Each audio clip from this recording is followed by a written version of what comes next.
Hello दोस्तों, क्या हाल चाल है? और सब बढ़िया है? ठीक है। आज हम मैग्नेटाइजेशन के अपने आखिरी लेक्चर में हैं। ठीक है। मैग्नेटाइजेशन आपने पढ़ा था। मैग्नेटाइजेशन में आपने कहा था कि कोई भी मैग्नेटिक मटेरियल होगा, अगर इसको मैग्नेटिक फील्ड में आप रखते हैं तो वो आपका उसके जो डाइपोल्स होते हैं वो आपके एक पर्टिकुलर डायरेक्शन में ओरिएंट हो जाते हैं। ठीक है। इस फिनोमेना को हमने क्या कहा था? मैग्नेटाइजेशन कहा। ठीक है। फिर वहाँ पर आपने क्या किया था? अभी पिछले लेक्चर में हमने जब किसी भी मैग्नेटिक मटेरियल के लिए, कोई भी आपका मैग्नेटिक मटेरियल के लिए आपने एम्पियर्स लॉ को रीस्टेटमेंट किया था। अगर एम्पियर्स लॉ की बात करते हैं तो हम आप कहते हैं कि आपका जो B इंटू डी एल होगा, लाइन इंटीग्रल ऑफ B, ये आपका बराबर होता था mu naught times the I के। आई इनक्लोज्ड, यहाँ पर जो आई होती थी, अगर आप मैग्नेटिक मटेरियल की बात करें तो आपने पढ़ा होगा कि जब किसी भी मैग्नेटिक मटेरियल्स को आप मैग्नेटिक फील्ड में प्लेस्ड करते हैं तो वहाँ पर आपको बाउंड करंट प्रोड्यूस होती है। ठीक है। एक तो आपकी फ्री करंट होती है जो आपके थ्रू द मटेरियल फ्लो होती है, और एक आपकी बाउंड करंट होती है। ठीक है। तो अगर हमने कहा कि फ्री करंट हमारी आई हो और बाउंड करंट हमारी आई भी हो, तब आपकी ये जो म्यू आई इनक्लोज्ड होगा, ये आपका mu not I B plus I free कह देते हैं, इसको आई फ्री कह देते हैं। तो ये आपका होता था। लेकिन ये तो तब फार्मूला आपका लगेगा कि जब आपको आई बी भी पता हो और आई फ्री भी पता हो। लेकिन अगर हमें आई बी नहीं पता है तो हम क्या करते हैं? तो आपने कहा था कि हम इस एम्पियर्स लॉ को फिर से रिस्टेटमेंट करते हैं। तो जब रिस्टेटमेंट करते हैं तो आपका जो लाइन इंटीग्रल आया था h, जो स्टेटमेंट आपका हुआ था वो आई फ्री के बराबर था। ठीक है। ये आपका स्टेटमेंट था।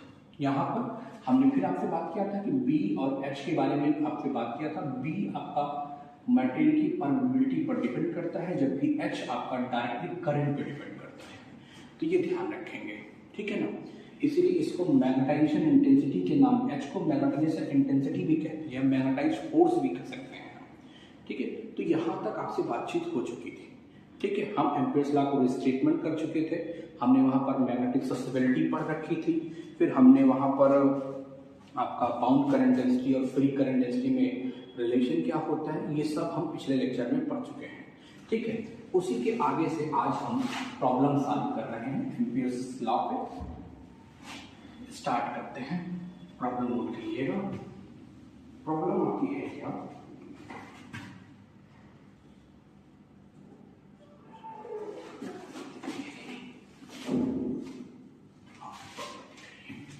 ये है क्या कि along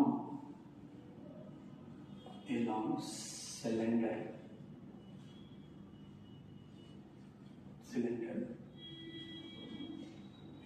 in which along cylinder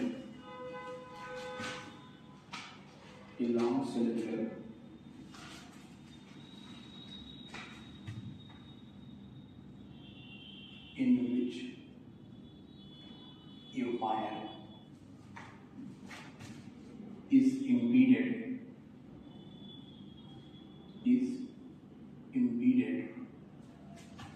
in which a wire is impeded carrying a long cylinder in which a wire impeded carrying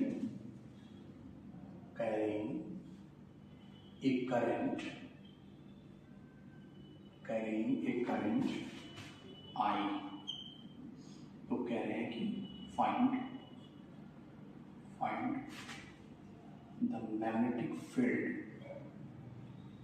the magnetic field inside and outside the cylinder। ठीक है। कह क्या रहे हैं आपसे? कह रहे हैं कि एक आपके पास सिलेंडर है। ठीक है। मैग्नेटिक मटेरियल का वो बना हुआ सिलेंडर है। ठीक है। उसमें कह रहे हैं कि एक वायर जिसमें आई करंट आपकी इम्बीड है, एक वायर हमने इम्बीड किया है जिसमें आई करंट फ्लो हो रही है, ये वो वायर है। इसमें आई करंट फ्लो हो रही है, ठीक है। कह रहे हैं कि इस वायर की में आई करंट फ्लो हो रही है, तो कह रहे हैं कि आप इनसाइड और आउटसाइड मैग्नेटिक फील्ड बता दीजिए। आप समझिए पहले, अब आपके पास एम्पियर्स लॉ है, ठीक है। एम्पियर्स लॉ हम क्यों नहीं लगा पाएंगे ये पहले समझ लीजिए। एम्पियर्स लॉ का होगा म्यू नॉट आई। अभी हमने इसके पहले आपसे बताया, अगर आपको इस केस में एम्पियर्स लॉ लगाना है तो आपको ये आई इनक्लोज्ड, ठीक है। अब आई इनक्लोज्ड का मतलब क्या हो जाएगा, mu not I bound plus I free, ठीक है। आपने कहा कि इसमें वायर में करंट फ्लो हो रही है, तो ये चार्जेस ये आपकी जो करंट होगी ना, इसकी वजह से क्या हो जाएगा कि आपके जो मैग्नेटिक मटेरियल्स हैं ये मैग्नेटाइज हो जाएंगे, ठीक है। और उस मैग्नेटाइजेशन होने की वजह से यहाँ पर बाउंड करंट फ्लो होगी। कैसी करंट होगी भैया, बाउंड करंट फ्लो होगी, और वो बाउंड करंट आपको पता नहीं है, तो ये फार्मूला तो लगने से रहा। किस केस में, अगर आप इनसाइड की बात करें, आपने कहा ना कि फील्ड आपको कहाँ चाहिए, इनसाइड और आउटसाइड। अगर आपका जो पॉइंट है जहाँ पे आप फील्ड बता रहे हो, जैसे मान लिया कि हमने कहा कि ये आपका जो सिलेंडर है इसकी रेडियस कैपिटल आर है, ठीक है। इसकी रेडियस कितनी है, कैपिटल आर है। अब इनसाइड अगर हम बात करें, ठीक है, इनसाइड फील्ड की बात करते हैं पहले, तब बताते हैं आपसे inside point, inside field. Inside field क्या होगी, अब देखिए, अब इनसाइड अगर आप लगाओ इस फार्मूले को, ठीक है। हमने कहा कि इस वायर से स्मॉल आर डिस्टेंस पर कोई एक पॉइंट पी है जहां पर आपको फील्ड बतानी है, मैग्नेटिक फील्ड बतानी है, ठीक। अब समझिए आप इस फार्मूले को आप क्यों नहीं लगा पाएंगे इनसाइड के केस में, ठीक है। R is less than capital R. Inside point पे जब आप लगाने आएंगे तो समझिए कि इनसाइड पे अगर आपको इस लॉ को लगाना है, एम्पियर्स लॉ का पुराना स्टेटमेंट है, तो आपको बाउंड करंट भी चाहिए और फ्री करंट भी चाहिए। आपको बाउंड करंट हमने दिया नहीं है, हमने क्या कहा है, इम्बीडेड कैरिंग करंट आई, एक वायर आपने इम्बीड किया है जो आई करंट लेके फ्लो हो रही है उसमें, तो ये फार्मूला आप नहीं लगाने का रीजन, आपके पास बाउंड करंट नहीं पता है, ठीक है। तो आप कौन सा फार्मूला लगाएंगे, integration H dot D L, ये आपका हो जाएगा आई फ्री, ठीक है। ये समझ लीजिए, इनसाइड पॉइंट पे जब आप बात करोगे कि आपको इनसाइड पॉइंट पे फील्ड बतानी है, तो यहाँ पर हमें बाउंड करंट नहीं पता है। बाउंड करंट नहीं पता होने की वजह से हम ये इस फार्मूले को अप्लाई नहीं करेंगे, ठीक है। अब क्या होगा कि जब ये इसमें करंट आई फ्लो होगी तो ये यहाँ एक एम्पेरियन लूप बन जाएगा, ठीक है। और उसका रेडियस कितना है, स्मॉल आर, तो ये एच आपका कितना आ जाएगा भैया, एच आपका डीएल है, इंटीग्रेशन डीएल आपका हो जाएगा, और ये आई, तो यहाँ से एच आपका जो आएगा भैया एच इंटू 2 पाई आर आई हो गया, ठीक है। और एच आपका जो निकल के आएगा वो 1/2 पाई आई अपन आर, ये एच हो गया, ठीक है। अगर एच की डायरेक्शन की बात करें तो फाई कैप, क्योंकि सिलेंड्रिकल कोऑर्डिनेट है तो हमने कह दिया फाई कैप, ठीक है। ये तो एच हो गया। आपसे पूछा क्या जा रहा है, बी, तो आप बी बता दीजिए, आपके पास फार्मूला नोन है, बी आपने पढ़ा है, क्या होगा, mu times of the H, यही तो होगा, जो मटेरियल की परमिटिविटी होगी और एच होगा, ठीक है। तो आप बी कैलकुलेट कर लीजिए,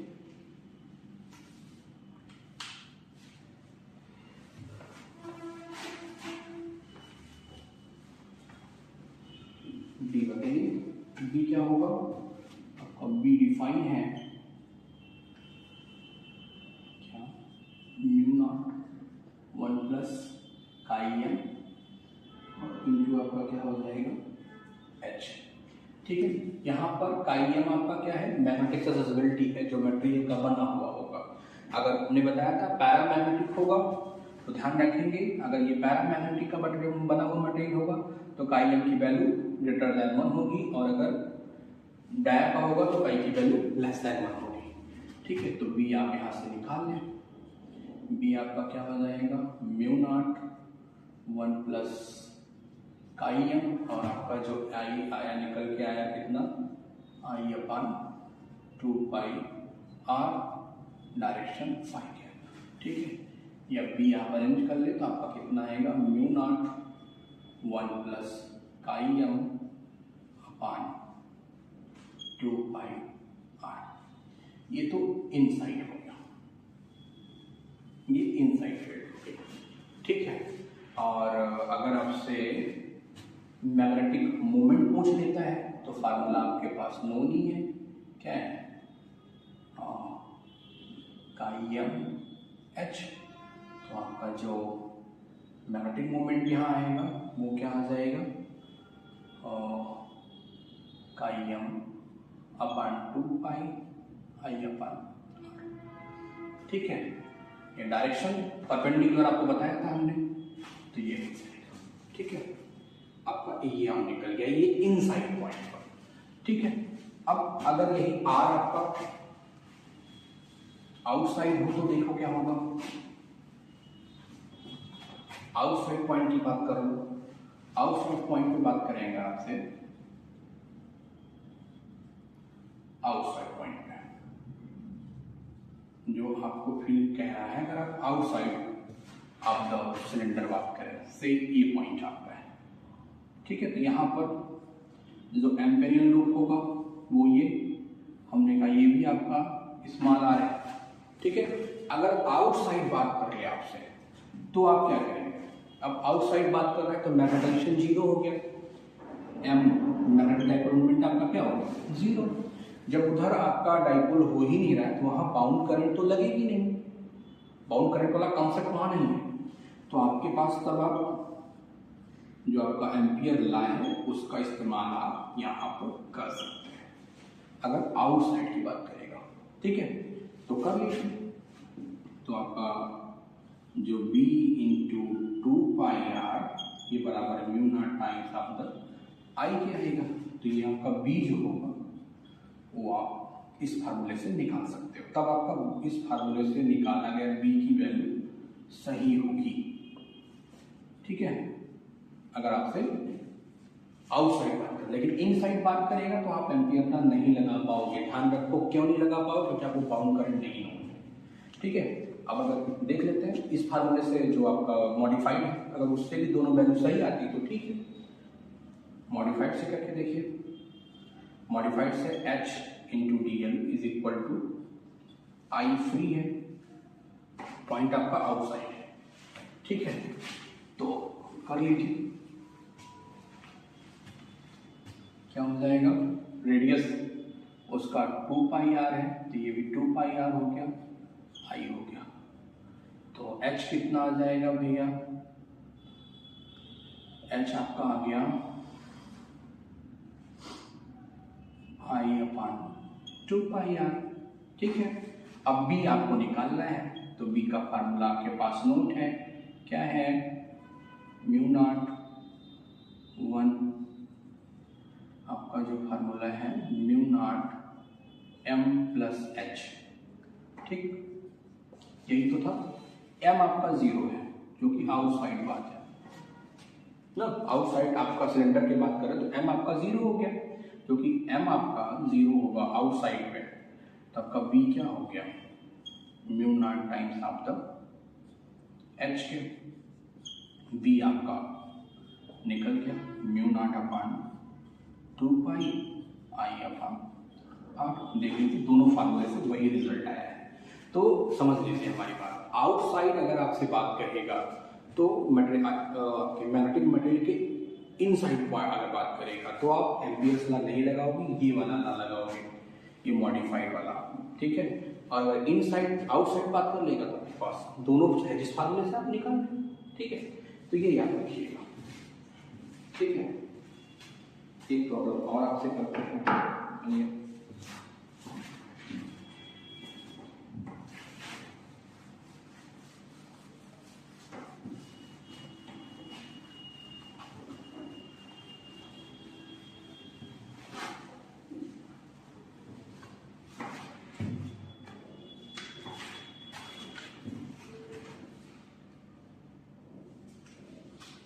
प्रॉब्लम आपकी जो है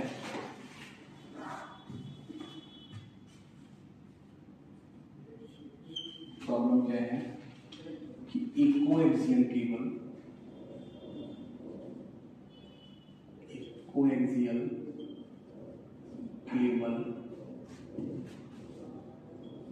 of two long cylindrical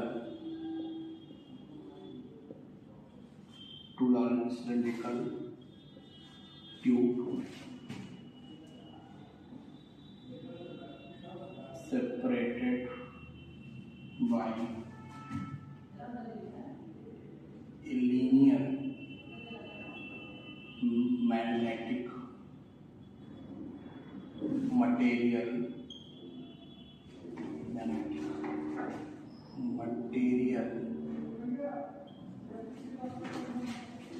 of magnetic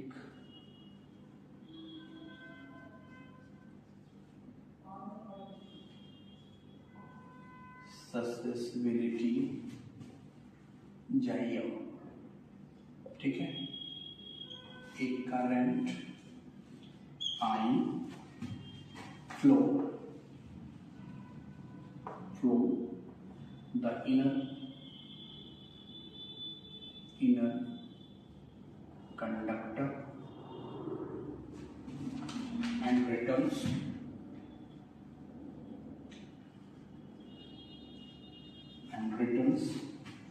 along the outer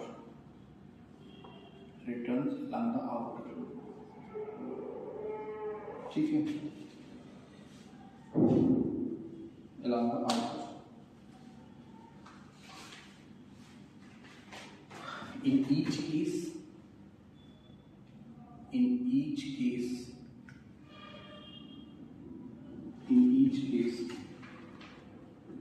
current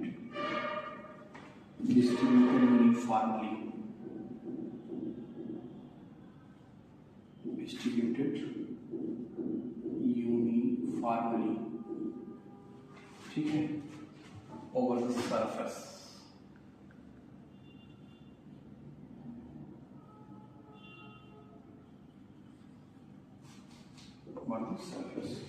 तो क्या कह रहा है, number 1 find the magnetic field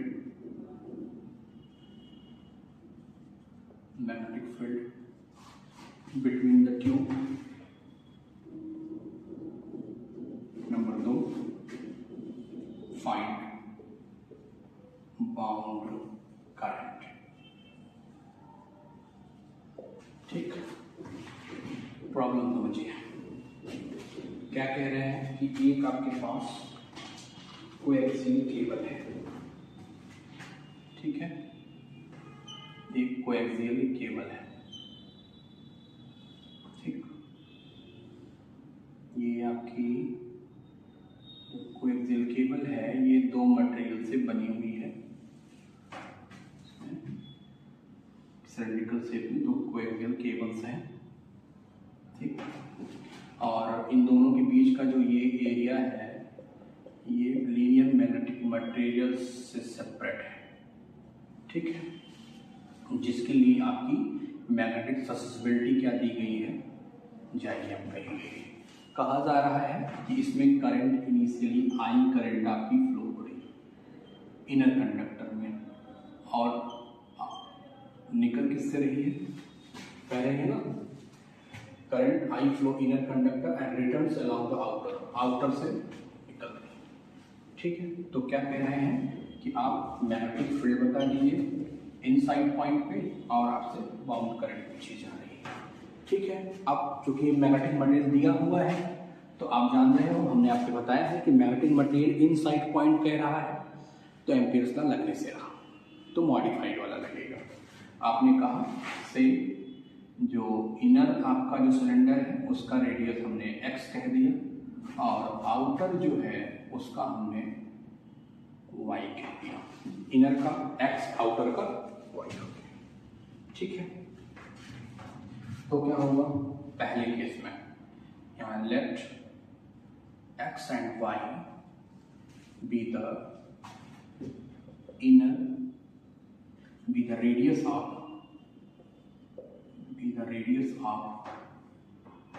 inner and outer cylinder,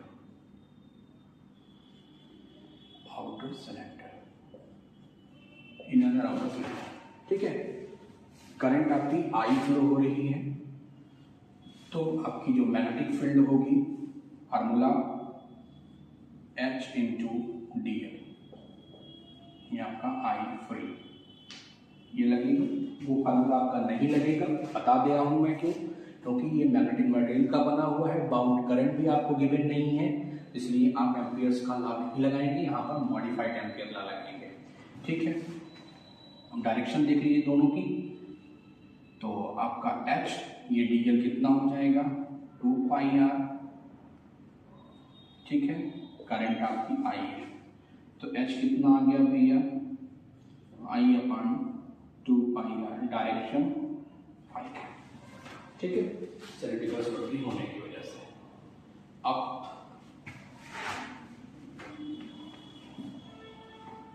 ठीक है, H आपको मिल गया, तो आप भी कैलकुलेट कर सकते हैं। B आपका क्या है,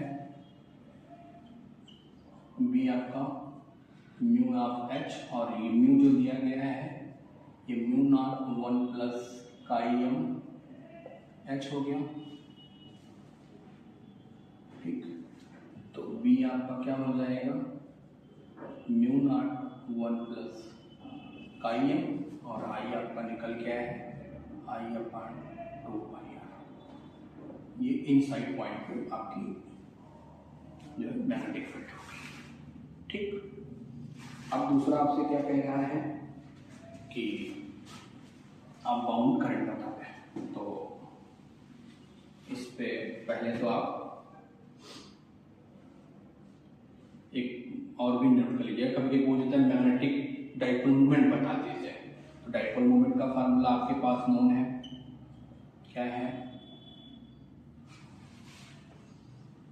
आपने पढ़ा था कि m आपका किसके प्रोपोर्शनल होगा, h के, तो इम्प्लाइज दैट m आपका क्या आता है, काई एम h। ठीक है, तो काई एम h आपका कितना हो जाएगा, m आपका जो हो जाएगा काई एम आई अपॉन 2 पाई r। ठीक है, ये आपका हो जाएगा काई एम। ठीक, अब आपसे पूछ रहा है बाउंड करंट बताइए, तो बाउंड निकाल दीजिए पहले। अब पीछे जाइए, तो आपको हमने बाउंड करंट बताया था, दो प्रकार की होगी, कौन कौन सी, एक आपकी होगी वॉल्यूम बाउंड करंट, दूसरी सरफेस बाउंड करंट। अब देखिए फार्मूले में ही कहा गया है कि यूनिफॉर्मली डिस्ट्रीब्यूटेड, तो अगर आपको कॉन्सेप्ट याद है, सीधा सीधा जान जाइए, बाउंड्री चूंकि यूनिफॉर्मली डिस्ट्रीब्यूशन है, तो आपकी करंट जो वॉल्यूम करंट होगी वो जीरो हो जाएगी तुरंत। एक तुरंत दिमाग में रखिए कि इतना कहा जा रहा है तो ये जीरो होगा। अगर नहीं आप मानते हैं तो देख लीजिए, जी भी निकाल भी सकते हैं आप फार्मूले से, नहीं तो सीधा सीधा आपको नोन है कि आप जानते हैं कि चूंकि आपसे कहा जा रहा है कि यूनिफॉर्मली डिस्ट्रीब्यूशन है आपका फार्मूले में, ठीक है, तो आपका ये हो जाएगा। ठीक, बी जीरो नहीं है तो निकाल लीजिए 1 अपॉन r। ठीक है, और ये आपका हो जाएगा डेल अपॉन डेल r, और m की वैल्यू कितनी आई है, काई एम आई अपॉन 2 पाई r। ठीक है, ये आपका हो जाएगा, एक सेकेंड, ये आपका r क्रॉस क्या हो जाएगा, m का काई m आई अपॉन 2 पाई r, तो r से ये r कैंसिल हो गया, तो यहाँ बचा कितना, r से r आपका कैंसिल हुआ, तो यहाँ कितना बचा 1 upon r del upon del r, और ये कितना हो गया काई एम आई अपॉन 2 पाई। अब देखिए काई एम कांस्टेंट, आई कांस्टेंट, 2r कांस्टेंट, तो आपका जी बी कितना हो गया 0। यही तो हम कह रहे थे, आपसे फार्मूले में ही देख लीजिए, सॉरी क्वेश्चन में ही देख लीजिए, आपसे कहा जा रहा है यूनिफॉर्म डिस्ट्रीब्यूशन। हमने आपको बताया था कि दो प्रकार का मैग्नेटाइजेशन होगा, यूनिफॉर्म नॉन यूनिफॉर्म। यूनिफॉर्म के केस में वॉल्यूम करंट आपकी 0, वॉल्यूम बाउंड करंट 0 मान के फट से 0 कर दीजिए, इसमें कुछ सोचना ही नहीं है, आपको तुरंत 0 मानिए कि 0 है, ठीक है। अब सरफेस करंट आपकी निकलेगी, सरफेस निकाल लीजिए, सरफेस करंट आपकी कितनी निकल के आएगी भैया। अब दो सरफेस करंट डेवलप होगी, एक तो इनर वाले सिलेंडर पे होगी, एक आउटर वाले सिलेंडर पे। तो सरफेस करंट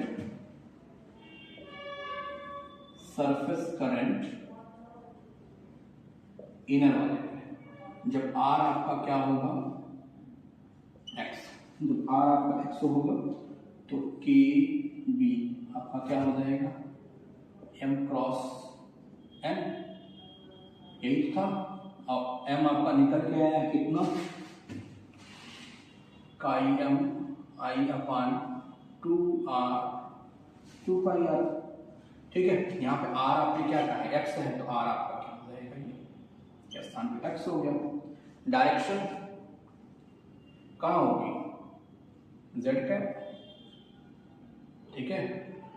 डायरेक्शन क्योंकि यहाँ पे आएगा क्या five cap into N cap, और ये आएगा किसके z कैप के बराबर, तब भी डायरेक्शन z कैप आएगी, ठीक है। और लिख लीजिए, वैल्यू पूरी लिख लीजिए, Sai m i upon 2πx और डायरेक्शन z कैप, ठीक है, दोनों का क्रॉस। और अगर ऐड किस पे, दूसरा सरफेस कहाँ होगा, जो आउटर आपका है, देखिए ये आउटर, इसका रेडियस आपने y माना है, तो at r is equal to क्या हो जाएगा y। तो यहाँ आप निकाल दें के बी, तो के बी कितना हो जाएगा जाई एम आई अपान 2πr। देखो यहाँ पे जो n होगा उसकी डायरेक्शन इधर होगी n की कैप की, और इसकी डायरेक्शन आउटसाइड होगी, ठीक है। ध्यान से समझ लीजिए, n डाउनवर्ड होगा और इधर n अपर डायरेक्शन में होगा, आउटर वाले में, तब का फाइव कैप n कैप, तो इसके परपेंडिकुलर माइनस जेड कैप आ जाएगा, ये आपका माइनस जेड एम आई अपान 2πi वाई और आपका जेड कैप, ठीक है। ये आपका हो गया। एक प्रॉब्लम और आगे देख लेते हैं, ठीक। तो अगर यूनिफॉर्मली की बात करें तो तुरंत ही आप दिमाग में बैठाइए, यूनिफॉर्म की बात कर रहा है तो वॉल्यूम करंट 0 होगी। जब आपको वॉल्यूम करंट का कैलकुलेट करना है, जब वो आपका जो डिस्ट्रीब्यूशन होगा नॉन यूनिफॉर्म हो, तब आप मेहनत करिए। और अगर कंफर्म है तो चूंकि हमें कंपटीशन देना है, तो याद रख लीजिए दिमाग में, यूनिफॉर्मली डिस्ट्रीब्यूशन है तो आपका क्या है भैया वॉल्यूम बाउंड करंट 0, ये याद रखिएगा। याद रखेंगे तो आपको कैलकुलेट नहीं करना पड़ेगा, सीधा सीधा आपको सिर्फ क्या कैलकुलेट करना है सरफेस बाउंड करंट, ठीक है। अब इसके बाद आपसे बात करते हैं जो है, इसके बाद एक और प्रॉब्लम देख लेते हैं। ये अगली प्रॉब्लम क्या है कि an infinite long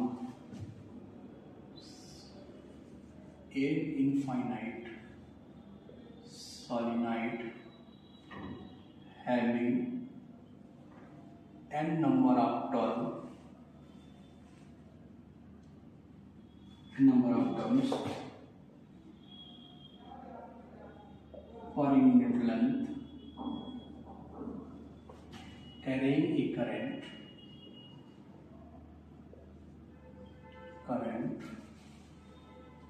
I, ठीक है।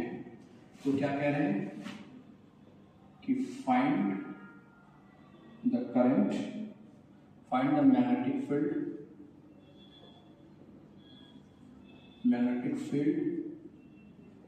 inside and outside the solenoid, ठीक है, इनसाइड और आउटसाइड। अब देखिए, अब क्या है, एक सॉलिनॉइड है, सिलेंडर को आप कह सकते हैं इनफाइनाइट सॉलिनॉइड, ठीक है। तो इसमें आपकी करंट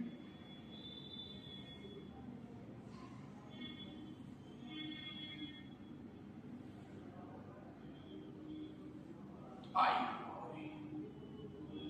ठीक, आई करंट आपकी फ्लो हो रही है, डायरेक्शन ये होगी जेड, ठीक है।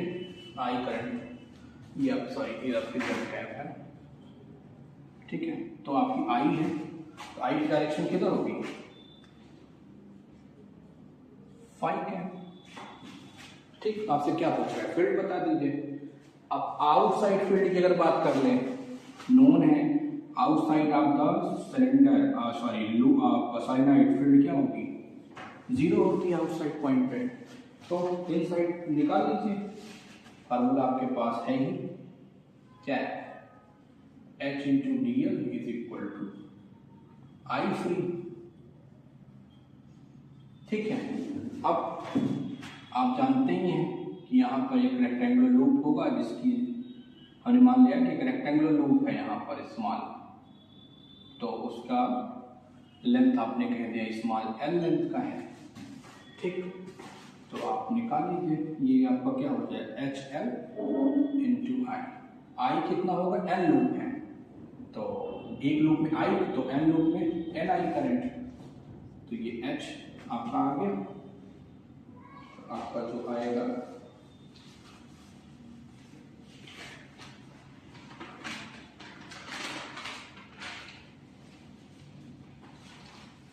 ठीक है, एच आपका कितना आ जाएगा, एन आई,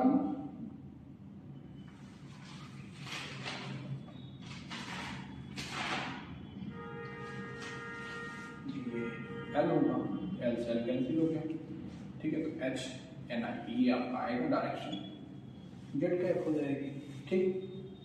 अब ये आपका मिल गया, एच मिल गया, तो आप इजली जानते हैं बी और एम आप सब प्रॉपर कर देंगे, ठीक। अब यहाँ भी अगर आपसे जे पूछेगा इस केस में, ठीक है, ये तो आप समझ ही जाइए, क्योंकि एच आपका इस सरफेस पे परपेंडिकुलर ये वाला मिलेगा, बाकी सब परपेंडिकुलर, तो जीरो हो जाएगा, ठीक है। एल लेंथ का है लूप, तो ये आपने कर दिया, ठीक है, क्योंकि पूरे लूप का एन है, तो स्मॉल एन के लिए एल मल्टीप्लाई हमने कर दिया, ये आपको मिल गया, तो ये तो मिल गया आपका एच। तो बी आपके पास नोन ही है, बी क्या है, mu nought one plus chi M H, तो ये तो आप निकाल ही लोगे इस फार्मूले से बी ना। अगर आपसे यहाँ पे पूछ लेता है कि आप m बता दो, तो आप m कैलकुलेट कर लोगे, फार्मूला आपके पास नोन है, m इज इक्वल टू क्या हो जाएगा, काई एम एच हो गया। अब अगर आपसे बाउंड करंट पूछ ले तो क्या कहेंगे, क्योंकि यूनिफॉर्म डिस्ट्रीब्यूशन है, तो करंट तो जीरो होगी, वालों जो भी मिलेगी वो b, और ये क्या होगी m क्रॉस n, ठीक, m क्रॉस n।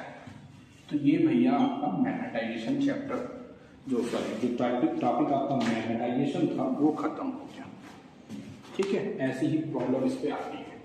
अब इसमें आखिरी प्रॉब्लम जो है वो पढ़ते हैं, हेडिंग हमने आपके आखिरी डाली थी जो,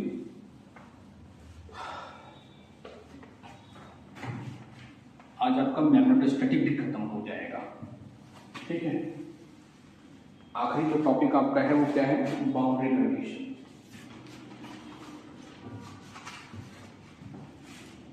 मैग्नेटिक आपका आखिरी टॉपिक आपका क्या है,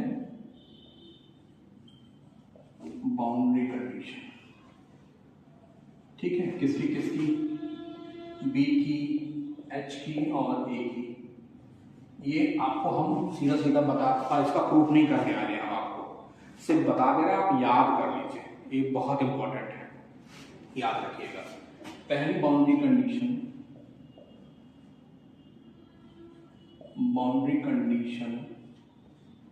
ऑफ बी, ठीक है।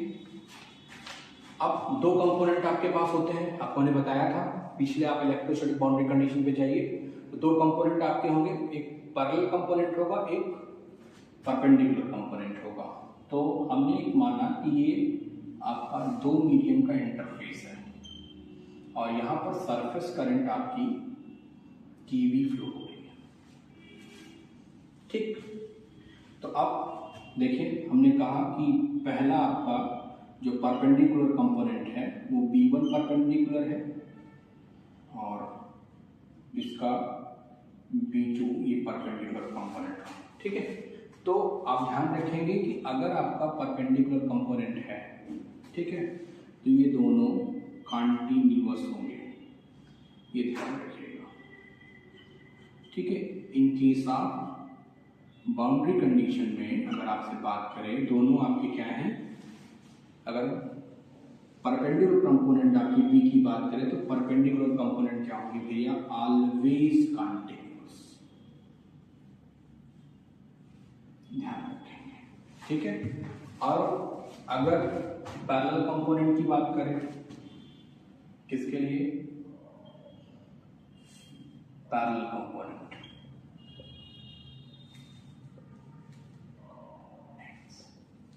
पैरेलल कंपोनेंट की बात करें तो पैरेलल कंपोनेंट समझ लीजिए कि पैरेलल कंपोनेंट दो होंगे। एक तो जो आपके क्या होंगे कि मान लीजिए कि ये मीडियम का इंटरफेस है, दो मीडियम का है, ठीक है। तो अब एक तो आपका ये आपकी सरफेस करंट है, तो आपके पैरेलल दो कंपोनेंट मिलेंगे, ठीक है। एक तो आपका क्या होगा, जो आपकी सरफेस करंट के साथ परपेंडिकुलर होगा, ये दोनों पैरेलल कंपोनेंट है, ठीक है।